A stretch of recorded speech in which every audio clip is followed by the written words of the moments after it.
Ok, muy buenas con todos. Estamos en la parte 13 de la serie.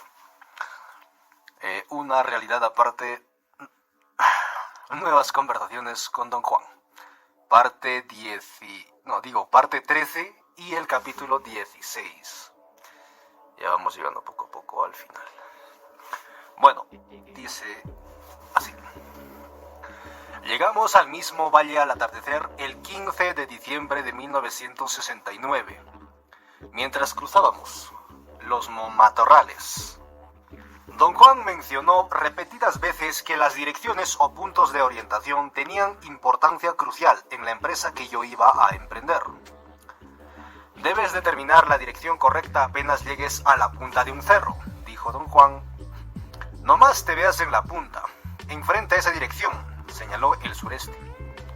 Esa es tu buena dirección y debes encararla siempre, sobre todo cuando andes en dificultades. Recuérdalo. Bueno, nos detuvimos al pie de los cerros donde yo había percibido el hoyo. Señaló un sitio específico en el cual debía sentarme. Tomó asiento junto a mí y con voz pausada me dio detalladas instrucciones. Dijo que tan pronto como llegara yo a la cima del cerro, debía extender el brazo derecho frente a mí, con la palma de la mano hacia abajo y los dedos desplegados en abanico, excepto el pulgar que debía doblarse contra la palma. Luego tenía que volver la cabeza al norte y plegar el brazo contra el pecho, con la mano apuntando también al norte. Después tenía que bailar, poniendo el pie izquierdo atrás del derecho, golpeando el suelo con la punta de los dedos izquierdos. Dijo que al sentir que un calor subía por mi pierna, empezara a girar el brazo lentamente de norte a sur, y luego otra vez hacia el norte. Donde sientas que se te entibia la palma de la mano mientras mueves el brazo es el sitio en el que debes sentarte y también la dirección en la que debes mirar, dijo.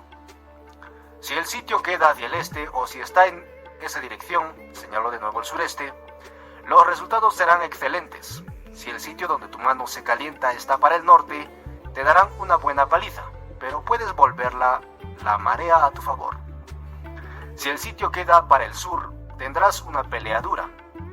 Al principio necesitarás pasar el brazo hasta 4 veces, pero conforme te vayas familiarizando con el movimiento, no necesitarás más que una sola pasada para saber si tu mano se va a calentar o no. Una vez que localices un sitio donde tu mano es caliente, siéntate allí. Ese es tu primer punto. Si estás mirando al sur o al norte, tienes que decidir si te sientes lo bastante fuerte para quedarte. Si tienes dudas, levántate y vete. No hay necesidad de quedarte si no tienes confianza en ti mismo. Si decides seguir allí, limpia un lugar para hacer una hoguera como a medio metro o metro y medio de tu primer punto. El fuego debe quedar en línea recta en la dirección que estás mirando. El espacio donde enciendes la hoguera es tu segundo punto.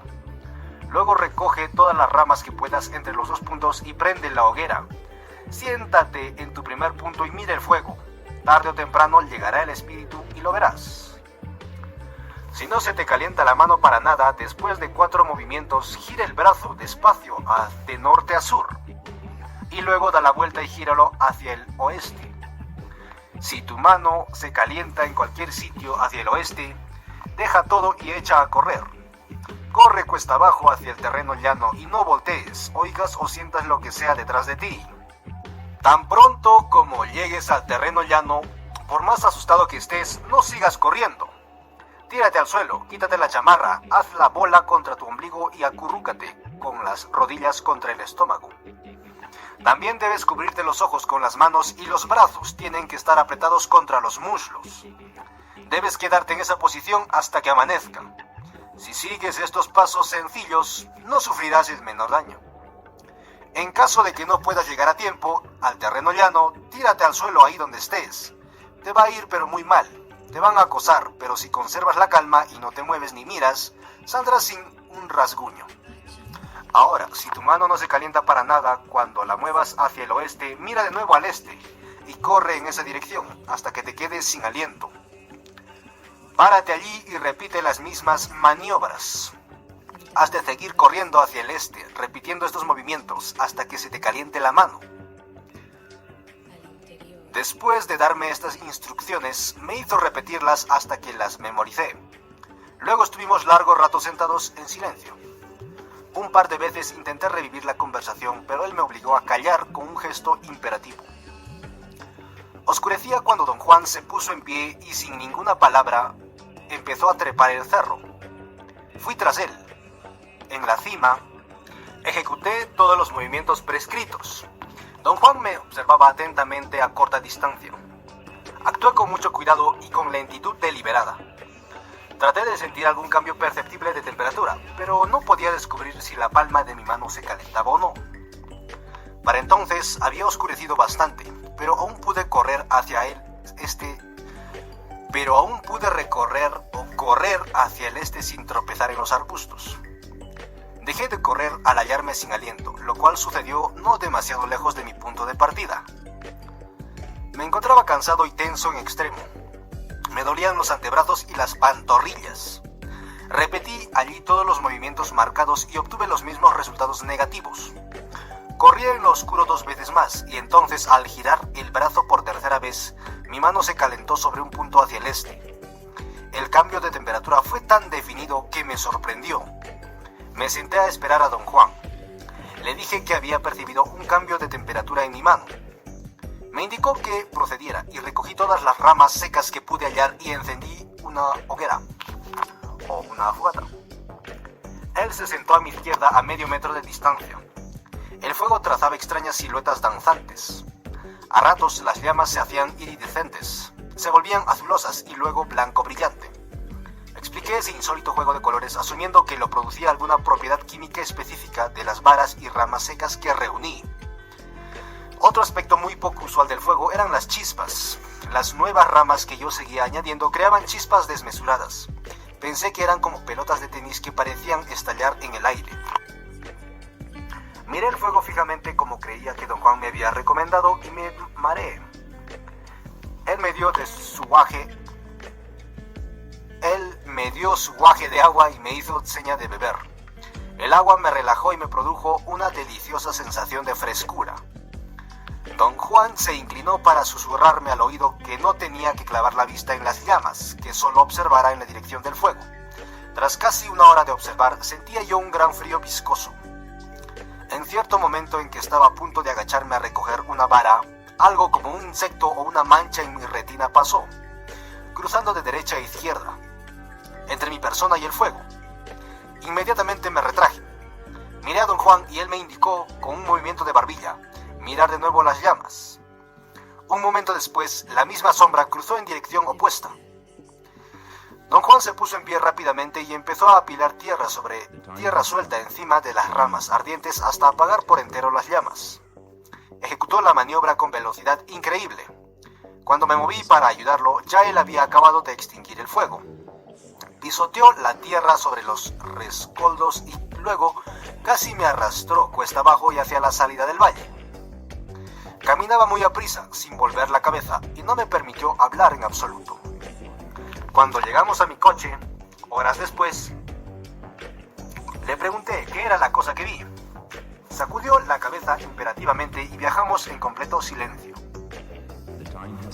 Entró directamente en su casa cuando llegamos a ella en las primeras horas del día, y nuevamente me calló cuando hice por hablar. Don Juan estaba sentado afuera, detrás de su casa. Parecía haber aguardado mi despertar, pues al salir yo se puso a hablar. Dijo que la sombra de la noche pasada era un espíritu, una fuerza que pertenecía al sitio particular donde yo la vi. Calificó de inútil a ese ser específico. Solo existe allí, dijo. No tiene secretos de poder, por eso no tenía caso quedarse. Solo habrías visto una sombra rápida y pasajera yendo de un lado a otro toda la noche. Pero hay otras clases de seres que pueden darte secretos de poder, si tienes la suerte de encontrarlos. Desayunamos entonces y estuvimos un buen rato sin hablar. Después de comer nos sentamos frente a la casa. Hay 3 clases de seres, dijo él de pronto. Los que no dan nada porque no tienen nada que dar, los que solo causan susto y los que tienen regalos. El que viste anoche eran de los silenciosos. No tiene nada que dar, es solo una sombra, pero casi siempre hay otro tipo de ser asociado con el silencioso. Un espíritu malvado cuya única cualidad es causar miedo y que siempre ronda la morada de un silencioso. Por eso decidí que nos fuéramos cuanto antes. Ese espíritu fastidioso sigue a la gente hasta su casa y le hace la vida imposible. Conozco gente que a causa de ellos ha tenido que irse de su casa. Siempre hay quienes creen que pueden sacarle mucho a esa clase de ser, pero el simple hecho de que haya un espíritu por la casa no significa nada. Luego tratan de atraerlo o lo siguen por la casa bajo la impresión de que puede revelarles secretos. Pero lo único que sacan es una experiencia espantosa. Conozco unas personas que se turnaban para vigilar a uno de esos seres malvados que lo siguió hasta su casa. Meses enteros vigilaron al espíritu. Al final, otra gente tuvo que entrar a sacarlos de la casa. Se habían debilitado y estaban consumiéndose. Por esa razón, lo único prudente que puede hacerse con esa clase de espíritus es olvidarlos y dejarlos en paz. Le pregunté cómo atraía la gente a los espíritus.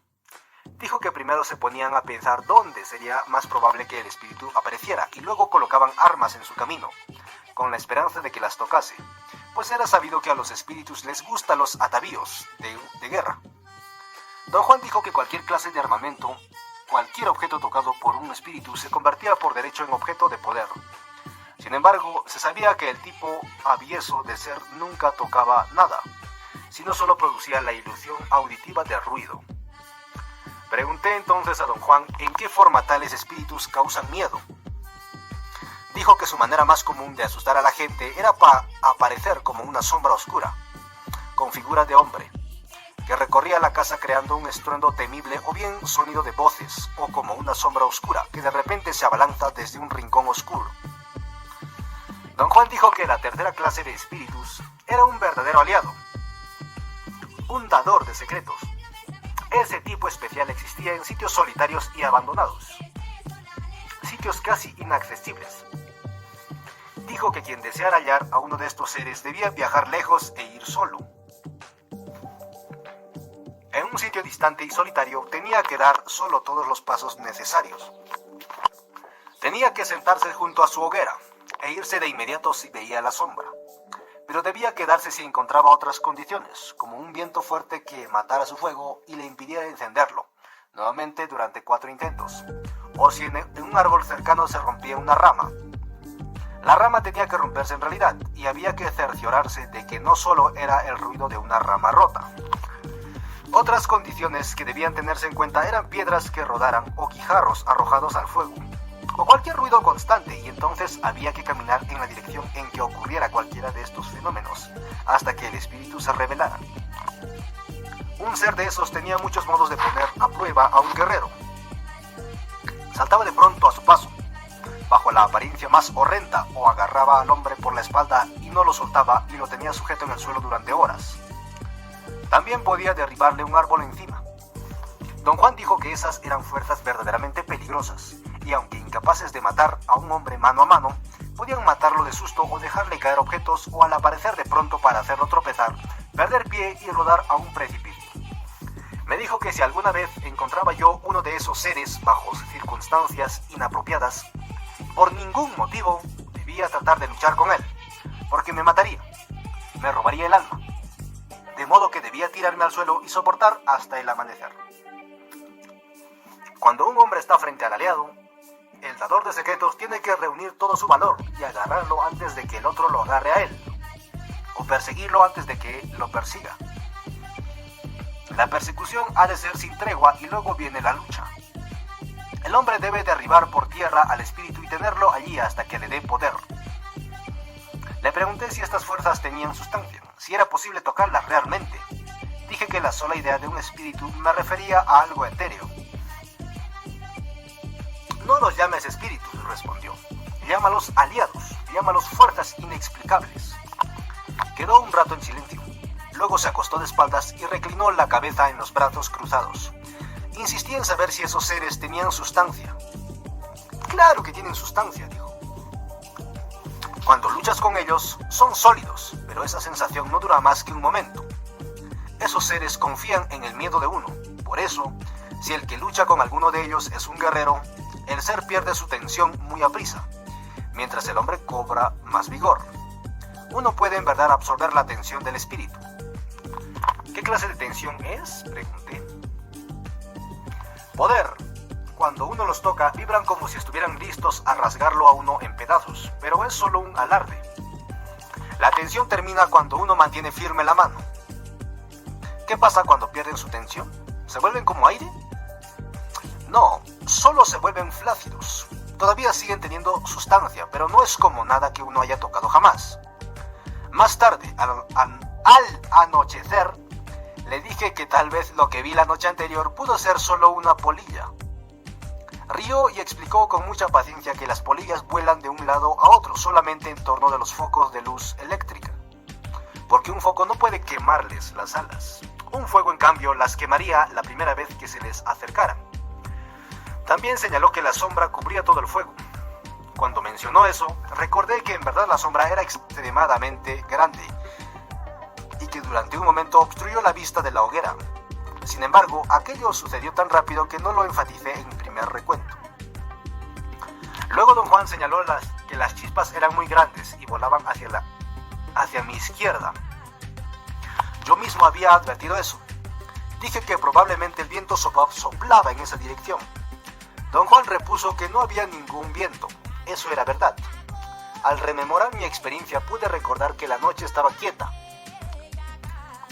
Otra cosa que pasé por alto fue un resplandor verdoso en las llamas, que detecté cuando don Juan me hizo seña de seguir mirando el fuego, después de que la sombra cruzó por vez primera mi campo de visión.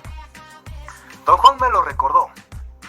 También objetó que dijera yo sombra, dijo que era redonda y que más bien parecía una burbuja.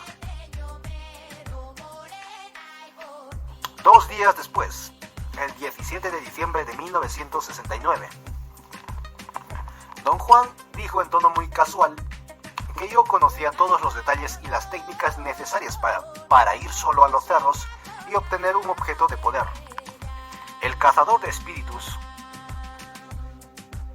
me instó a proceder por mí mismo y afirmó que su compañía solo me serviría de estorbo. Estaba listo para irme cuando él pareció cambiar de idea.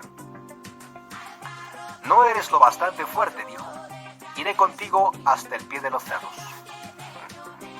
Cuando estuvimos en el vallecito donde vi al aliado, examinó desde cierta distancia la formación topográfica que yo había llamado un hoyo en los cerros, y dijo que teníamos que ir todavía más al sur, a las montañas distantes.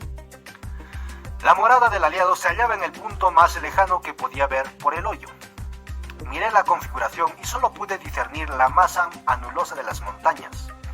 Sin embargo, él me guió en una dirección hacia el sureste y tras horas de camino llegamos a un punto que él consideró bastante adentrado, en la morada del aliado. Caía la tarde cuando nos detuvimos. Tomamos asiento en unas rocas. Yo estaba cansado y hambriento. En todo el día solo había tomado agua y algunas tortillas. Don Juan se puso de pronto de pie, miró el cielo y me dijo en tono conminante que echara a andar en la dirección que era mejor para mí, cerciorándome de recordar el sitio donde estábamos en este momento para volver allí cuando acabara. Dijo en tono tranquilizador que me esperaría así tardase yo toda la eternidad. Pregunté con aprensión si creía que el asunto de obtener un cazador de espíritus tomaría mucho tiempo. «¿Quién sabe?», repuso, con una sonrisa misteriosa. Me alejé hacia el sureste, volviéndome un par de veces para mirar a don Juan. Él caminaba muy despacio en dirección opuesta. Trepé hasta la cima de un cerro grande y miré de nuevo a don Juan. Se hallaba por lo menos a 200 metros. No volteó a mirar. Corrí cuesta abajo, metiéndome en una pequeña depresión como un cuenco entre los cerros. Y de pronto me hallé solo. Me senté un momento y empecé a preguntarme qué cosa hacía allí. Me sentí ridículo buscando un cazador de espíritus. Corrí de nuevo a la cumbre del cerro para tener una mejor visión de don Juan, pero no pude verlo en ninguna parte. Corrí cuesta abajo en la dirección en que lo vi por última vez. Quería suspender todo el asunto y regresar a casa. Me sentí enteramente estúpido y fatigado. «¡Don Juan!», grité una y otra vez. No estaba en ningún sitio a la vista. Corriendo escalé otro empinado cerro, tampoco desde allí pude verlo. Corrí un buen trecho, buscándolo, pero había desaparecido.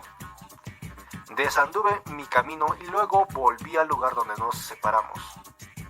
Tuve la absurda certeza de que iba a encontrarlo, allí sentado, riendo de mis inconsistencias. ¿En qué demonios me he metido?, dije en voz alta. Supe entonces que no había manera de parar lo que estaba haciendo allí, fuera lo que fuese. Realmente no sabía cómo regresar a mi coche. Don Juan había cambiado de dirección varias veces y la orientación general de los 4 puntos cardinales no era suficiente. Temí perderme en las montañas. Me senté y por primera vez en mi vida tuve el extraño sentimiento de que en realidad nunca había manera de regresar a un punto original de mi partida. Don Juan decía que yo siempre insistía en empezar en un punto que llamaba el principio, cuando de hecho el principio no existía. Y allí, entre esas montañas, sentí comprender lo que quería decir. Era como si el punto de partida hubiese sido siempre yo mismo, como si Don Juan nunca hubiera estado allí realmente. Y cuando lo busqué, se hizo lo que en verdad era, una imagen fugaz desvaneciéndose tras una colina. Oí el suave crujir de las hojas y una fragancia extraña me envolvió. Sentía el viento como presión en los oídos, como un zumbido incauto. Cauto. El sol estaba a punto de alcanzar unas nubes, compactas sobre el horizonte, que parecían una banda naranja esmaltada. Cuando desapareció tras una pesada cortina de nubes más bajas, apareció de nuevo un momento después, como azul, pero era como si las nubes no le dieran tiempo al sol y luego la banda naranja y la oscura silueta de las montañas parecieron devorarlo. Me acosté sobre la espalda. El mundo en mi derredor era tan quieto, tan sereno y al mismo tiempo tan ajeno que me sentí avasallado. No quería llorar, pero las lágrimas fluyeron sin impedimento.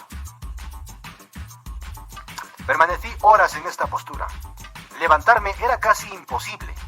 Las rocas bajo mi cuerpo eran duras y allí donde me acosté apenas había vegetación, en contraste con los exuberantes arbustos verdes en todo el contorno. Desde donde me hallaba podía ver una orla de árboles altos en las colinas del este.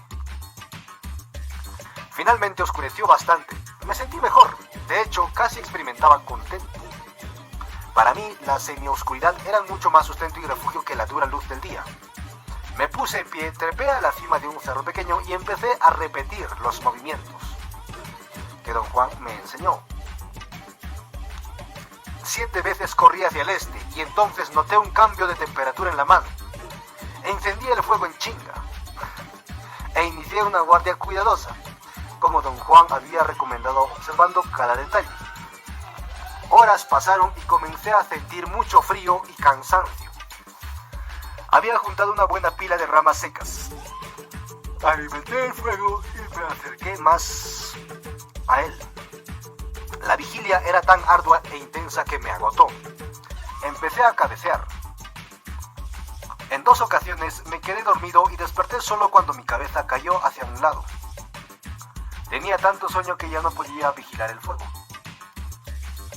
Bebí un poco de agua y rocié otro poco en mi cara para mantenerme despierto.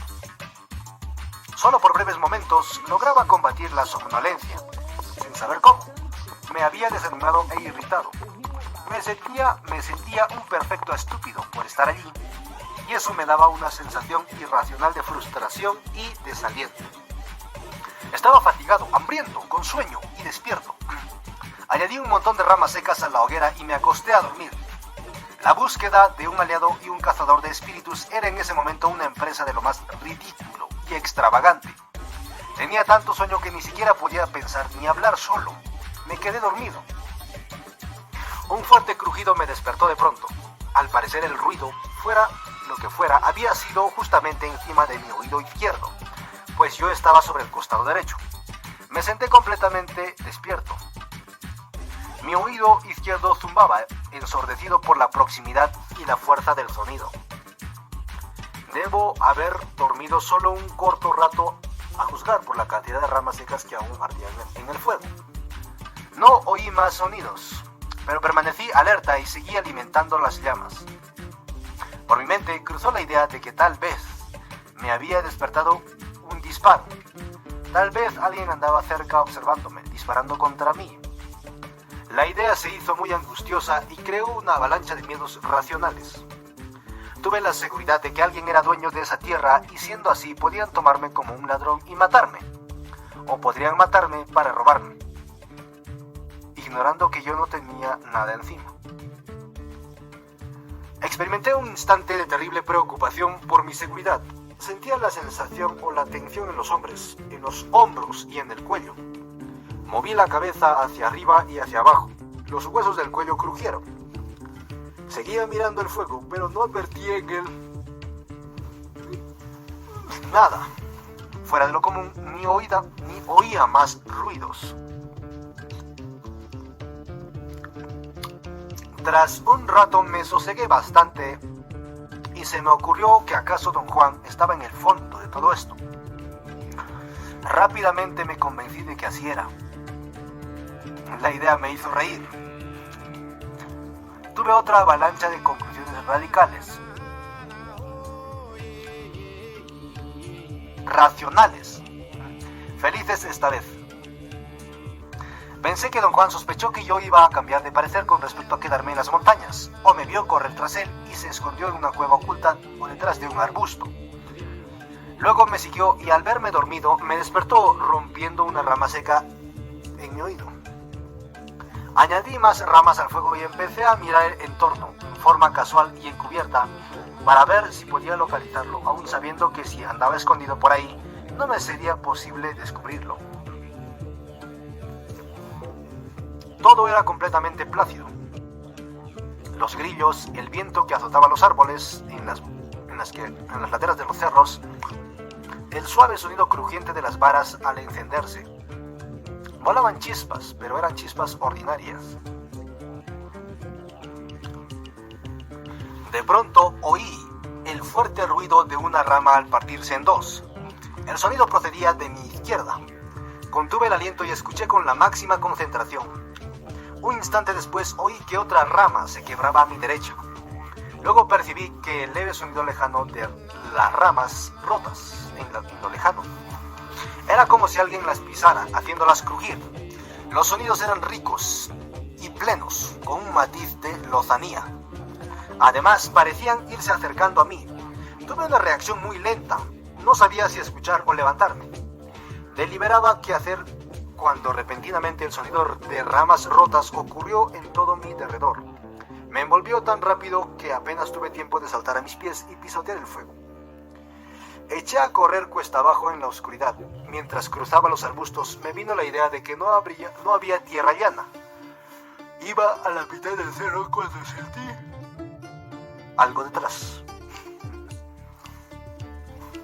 casi tocándome. No era una rama, era algo que sentí intuitivamente. Me estaba dando alcance. Al darme cuenta de esto me helé. Me quité la chaqueta, la enrollé contra mi estómago, me acuclillé sobre las piernas y me cubrí los ojos con las manos, como don Juan había indicado. Mantuve esa posición un corto rato más antes de advertir que todo en torno mío estaba en completo silencio. No había sonidos de ninguna clase. Me entró una alarma extraordinaria. Los músculos de mi estómago se encontraban y temblaban espasmódicamente. Entonces oí otro crujido. Parecía venir de lejos, pero era en extremo claro y distinto. Se oyó de nuevo más cerca. Hubo un intervalo de quietud y luego algo estalló por encima de mi cabeza. La brusquedad del ruido me hizo saltar involuntariamente y casi rodé sobre el costado. Era definitivamente el sonido de una rama quebrada en dos. El sonido fue tan cercano que oí el rumor de las hojas cuando la rama era partida. Hubo a continuación un diluvio de explosiones crujientes. En todo el derredor se quebraban ramas con gran fuerza. Lo incongruente en ese punto era mi reacción a todo el fenómeno. En vez de hallarme aterrado, reía. Pensaba sinceramente haber dado con la causa de cuanto ocurría. Estaba convencido de que don Juan me engañaba de nuevo. Una serie de conclusiones lógicas cimentaron mi confianza. Me sentí jubiloso. Sin duda podría atrapar a ese viejo zorro de Don Juan en otras de sus tretas. Andaba cerca de mí rompiendo ramas y sabiendo que yo no osaría alzar la vista. Estaba a salvo y en libertad de hacer lo que quisiera. Calculé que debía estar solo en las montañas, pues yo había andado constantemente con él durante días. No había tenido tiempo ni oportunidad de enrolar colaboradores. Si se hallaba oculto como yo creía, solo él se ocultaba y lógicamente no podría producir más que un número limitado de ruidos. Como estaba solo, los ruidos tenían que ocurrir en una secuencia lineal de tiempo, es decir, uno por uno, o cuando muchos 2 o 3 por vez. Además, la variedad de sonidos debía también estar limitada en la mecánica de un solo individuo. Agazapado e inmóvil, me sentía absolutamente seguro de que toda la experiencia era un juego y de que la única manera de permanecer por encima de él era desalojar de ese nivel mis emociones. Positivamente lo disfrutaba. Me sorprendí mucho riendo por lo bajo ante la idea de poder anticipar la siguiente tirada de mi oponente. Traté de imaginar qué haría yo en ese momento si fuera Don Juan. El sonido de algo que sorbía me hizo salir con una sacudida de mi ejercicio mental. Escuché con atención, el sonido se repitió. No pude determinar qué era. Sonaba como si un animal sorbiera agua. Se oyó de nuevo muy cerca. Era un sonido irritante que me recordó el chasquido producido por un adolescente de gran quijada al mascar chicle. Me preguntaba cómo podía Don Juan producir tal sonido o tal ruido cuando el sonido ocurrió de nuevo. Primero fue un solo sonido y luego oí una serie de chapoteos y ruidos de succión, como si alguien caminara en el lodo. Era un sonido exasperante, casi sensual, de pies que chapoteaban en fango profundo. Los ruidos cesaron un momento y recomenzaron a mi izquierda, muy cerca, quizás a solo 3 metros. Sonaban como si una persona corpulenta trotara en el lodo con botas de hule. Me maravilló la riqueza del sonido. No me era posible imaginar ningún aparato primitivo que yo mismo pudiera usar para producirlo. Oí otra serie de pasos y caminar y chapoteos detrás de mí. Y luego se oyeron simultáneamente por todos lados. Alguien parecía caminar, correr, trotar sobre lodo, pero todo era mi derredor. Se me ocurrió una duda lógica. Para hacer todo eso, Don Juan habría tenido que correr en círculos a una velocidad inverosímil. La rapidez de los sonidos clausuraba esa alternativa. Pensé entonces que Don Juan, después de toda, debía de tener confederados. Quise ocuparme en especulaciones sobre quiénes serían sus cómplices, pero la intensidad de los ruidos me quitaba toda la concentración. En verdad no podía pensar con lucidez, pero no tenía miedo. Quizá me hallaba solamente atontado por la extraña calidad de los sonidos. Los chapoteos vibraban literalmente. De hecho, sus peculiares vibraciones parecían dirigidas a mi estómago, o acaso percibía yo la vibración con la parte baja del abdomen. Al darme cuenta de eso, perdí instantáneamente mi sentido de objetividad y desapego. Los sonidos atacaban mi estómago. Me vino la pregunta: ¿qué tal si no era Don Juan? Me llené de pánico. Tensé los músculos abdominales y apreté con fuerza los muslos contra el bulto de mi chaqueta. Los ruidos crecieron en número y velocidad, como si supieran que yo había perdido mi confianza. Las vibraciones eran tan intensas que me producían náusea. Luché contra la sensación, aspiré hondo y empecé a cantar mis canciones de peyote. Vomité y los ruidos cesaron en el acto.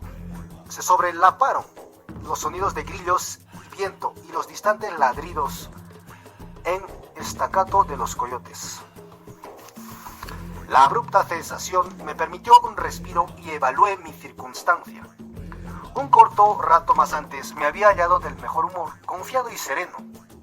Obviamente había fallado como un miserable al juzgar la situación. Aunque Don Juan tuviera cómplices, sería mecánicamente imposible que produjeran sonidos que afectaran mi estómago. Para producir sonidos de tal intensidad, habrían necesitado aparatos más allá de sus medios y de su concepción. Al parecer, el fenómeno que yo experimentaba no era un juego, y la teoría otra de las tretas de Don Juan era solo mi propia explicación rudimentaria. Ok. Tenía calambre y un deseo incontenible de dar la vuelta y estirar las piernas. Decidí moverme a la derecha para quitar la cara del sitio donde vomité. En el instante en que empecé a reptar, oí un chirrido muy suave justamente sobre mi oído izquierdo. Me congelé en ese sitio. El chirrido se repitió al otro lado de mi cabeza. Era un sonido suelto. Pensé que parecía el chirrido de una puerta. Esperé y al no oír nada, decidí moverme de nuevo. Apenas había empezado a hacer la cabeza a la derecha cuando casi me vi forzado a levantarme de un salto. Un chirrido, una torrente de chirridos me cubrió en el acto. Unas veces eran como chirriar de puertas, otras como chillidos de ratas o cobayos. No eran fuertes ni intensos, sino muy suaves e insidiosos, y me producían torturantes espasmos de náusea. Cesaron como se habían iniciado, disminuyendo gradualmente hasta que solo uno o dos se oían a la vez. Entonces oí algo como las alas de un gran ave que volara rasando la copa de los arbustos. Parecía describir círculos en torno de mi cabeza. Los suaves chirridos empezaron a aumentar de nuevo, y también el batir de alas. Sobre mi cabeza parecía ver una bandada de aves gigantescas moviéndose. Ambos ruidos se mezclaron, creando en torno mío una oleada envolvente. Me sentí flotar, suspendido en un enorme escarceo ondulante. Los chillidos y aleteos eran tan fluidos que los sentía en todo el cuerpo. Las alas en movimiento de una bandada de aves parecía relajarme desde arriba, mientras los chillidos de un ejército de ratas me empujaban desde abajo y en torno de mi cuerpo. No había duda en mi mente de que a través de mi estúpida torpeza me había echado encima algo terrible. Apreté los dientes y respiré hondo y canté canciones de peyote. Los ruidos duraron mucho tiempo y me opuse a ellos con toda mi fuerza. Cuando amainaron, hubo nuevamente un silencio interrumpido. Como suelo percibir el silencio, es decir, solo podía percibir los sonidos naturales de insectos y viento. La hora del silencio me fue más perjudicial que la hora de los ruidos. Empecé a pensar y a evaluar mi posición y mi deliberación. Y mi deliberación me hundió en pánico. Supe que estaba perdido. Carecía del conocimiento y el vigor necesarios para repeler aquello que me acosaba. Me hallaba enteramente inerme, doblado sobre mi propio vómito. Pensé que había llegado el fin de mi vida y me puse a llorar. Quise pensar en mi vida, pero no sabía por dónde empezar. Nada de lo que había hecho en mi vida ameritaba en realidad ese último énfasis definitivo. De modo que no tenía yo nada en qué pensar. Ese reconocimiento fue exquisito. Había cambiado desde la última ocasión en que experimenté un miedo similar. Esta vez me hallaba más vacío. Tenía menos sentimientos personales que llevar a cuestas. Me pregunté ¿qué haría un guerrero en esa situación? Y llegué a diversas conclusiones. Había en mi región umbilical algo de suma importancia. Había algo ultraterreno en los sonidos. Estos se dirigían a mi estómago, y la idea de que don Juan me estuviese embromando era insostenible por completo. Los músculos de mi estómago estaban muy tensos, aunque ya no había retorcijones. Seguí cantando y respirando profundamente y sentí una tristeza confortante inundar todo mi cuerpo. Se me había aclarado que para sobrevivir debía proceder en términos de las enseñanzas de don Juan. Repetí mentalmente sus instrucciones. Recordé el punto exacto donde el sol había desaparecido tras las montañas, en relación con el cerro donde me hallaba y con el sitio en que me agazapé. Recuperé la orientación y una vez convencido de que mi determinación de los puntos cardinales era correcta, empecé a cambiar de postura para que mi cabeza apuntara en una dirección nueva y mejor. El sureste. Lentamente moví los pies hacia la izquierda, pulgada por pulgada, hasta torcerlos bajo las pantorrillas. Luego me dispuse a alinear mi cuerpo con los pies. Pero no bien había empezado a reptar lateralmente, sentí un toque peculiar. Tuve el mismo toque leve en el cuello. Me hice pequeño. Tenía la nuca descubierta y nada podía hacer para protegerme. tocaron de nuevo. Era un objeto muy suave, casi sedoso, el que tocaba mi nuca, como la pata peluda de un conejo gigante. Me tocó de nuevo y después empezó a cruzar mi nuca de un lado a otro hasta ponerme al borde del llanto. Sentía que un hato de canguros silenciosos, lisos, ingrávidos pisaba mi cuello. Oí el suave golpeteo de sus patas mientras pasaban suavemente sobre mí. No era en absoluto una sensación dolorosa y sin embargo resultaba enloquecedora. Supe que si no me ocupaba en hacer algo me volvería loco y saldría corriendo. Lentamente recomencé las maniobras para cambiar la dirección de mi cuerpo. Mi intento de moverme pareció aumentar el golpeteo sobre mi nuca. Finalmente llegó a tal frenesí que jalé mi cuerpo y de inmediato lo alineé en la nueva dirección. No tenía la menor idea sobre las consecuencias de mi acto. Solo tomaba acción para evitar volverme loco, furioso y delirante. Apenas cambié de dirección, cesó el golpe en mi nuca. Tras una larga pausa angustiada, oí un lejano crujir de ramas. Los ruidos ya no estaban cerca. Parecían haberse retirado a otra posición distante de la mía. Tras un momento, el sonido de ramas quebradas se confundió con un estruendo de hojas agitadas, como si un fuerte viento azotara todo el cerro.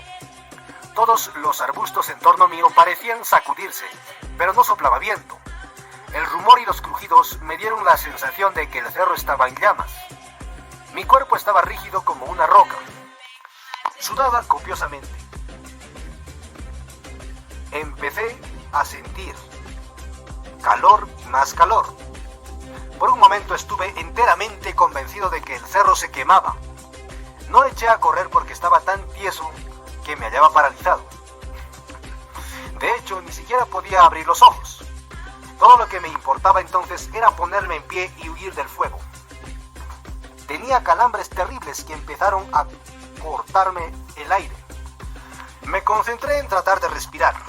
Tras una larga pugna, pude al fin aspirar hondo nuevamente y asimismo notar que el rumor había amainado. Solo había un ocasional sonido crujiente. El sonido de ramas quebradas se hizo cada vez más distante y esporádico hasta cesar por entero. Pude abrir los ojos. Entre párpados entrecerrados miré el suelo debajo de mí. Ya había luz diurna. Esperé otro rato sin moverme, luego comencé a estirar mi cuerpo. Rodé boca arriba. El sol estaba encima de los cerros al este. Tardé horas en enderezar mis piernas y arrastrarme ladera abajo. Eché a andar rumbo al sitio donde don Juan me dejó, que se hallaba como a 1,5 kilómetros. Al mediar la tarde iba apenas a la orilla de un bosque y faltaba aún la cuarta parte del recorrido. No podía caminar más, por ningún motivo. Pensé en leones de montaña y traté de subir a un árbol, pero mis brazos no soportaron mi peso. Reclinado contra una roca, me resigné a morir allí. Me hallaba convencido de que sería pasto de pumas o de otros merodeadores. No tenía fuerza ni para lanzar una piedra. No tenía hambre ni sed. A eso del mediodía había hallado un arroyito y bebí en abundancia, pero el agua no ayudó a restaurar mi vigor. Sentado allí en el colmo de la desesperanza, sentía más pesar que miedo. Estaba tan cansado que no me importaba mi destino y me dormí. Desperté cuando don Juan me sacudió. Él se inclinaba sobre mí. Me ayudó a enderezarme y me dio agua y atole. Dijo riendo que me veía muy mal. Traté de narrarle lo ocurrido, pero me hizo callar y dijo que yo había fallado el tiro, que el sitio donde quedamos de encontrarnos estaba como a 100 metros de distancia. Luego, medio llevándome a cuestas, me condujo cuesta abajo. Dijo que me llevaba a una corriente grande y que iba a lavarme allí. En el camino me tapó las orejas con hojas que traía en su morral y luego me cubrió los ojos, poniendo una hoja sobre cada uno y asegurando ambas con un trozo de tela. Me hizo quitarme la ropa y me ordenó poner las manos sobre los ojos y oídos para asegurarme de que no podía ver ni oír nada. Don Juan frotó todo mi cuerpo con hojas y luego me echó a un río. Sentí que era un río grande, era profundo. Yo estaba de pie y no tocaba fondo. Don Juan me sostenía por el codo derecho. Al principio no sentí la frialdad del agua, pero poco a poco me fue calando y por fin me hizo intolerable. Don Juan me jaló a tierra y me secó con unas hojas de aroma peculiar. Me vestí y él me condujo. Caminamos una buena distancia antes de que me quitara las hojas de los ojos y los oídos. Me preguntó si tenía fuerzas para caminar de regreso a mi coche. Lo extraño era que me sentía muy fuerte, incluso ascendí corriendo una ladera empinada para demostrarlo. En el camino a mi coche fui muy cerca de don Juan. Tropecé veintenas de veces. Él se reía. Noté que su risa era especialmente vigorizante y se convirtió en el punto focal de mi recuperación. Mientras más reía, mejor me sentía yo. Al día siguiente, narré a don Juan el curso de los eventos desde la hora en que me dejó. No dejó de reír todo mi recuento, especialmente cuando le dije que había creído que era otra de sus tretas. Siempre piensas en que te están engañando, dijo. Confías demasiado en ti mismo. Actúas como si conocieras todas las respuestas. No conoces nada, mi amiguito, nada. Esta era la primera vez que don Juan me llamaba mi amiguito. Me tomó por sorpresa. Lo advirtió y sonrió. Había en su voz un gran calor, y eso me puso muy triste. Le dije que era descuidado e incompetente porque tal era la inclinación inherente de mi personalidad y que nunca me sería posible comprender su mundo. Me sentía hondamente conmovido. Él me dio ánimos y aseveró que me había portado muy bien. Le pregunté el significado de mi experiencia. No tiene significado, dijo. Lo mismo podría pasarle a cualquiera, especialmente a alguien como tú que ya tiene la abertura ensanchada. Es muy común. Cualquier guerrero que haya salido en busca de aliados te puede hablar de lo que hace. Lo que te hicieron a ti no fue nada, pero tu abertura está de par en par y por eso andas tan nervioso. No se convierte uno en guerrero de la noche a la mañana. Ahora debes irte a tu casa y no regreses hasta que sanes y estés cerrado. Fin de la parte 13. Ok, da para una parte más y terminamos el libro. Bueno, gracias por escuchar.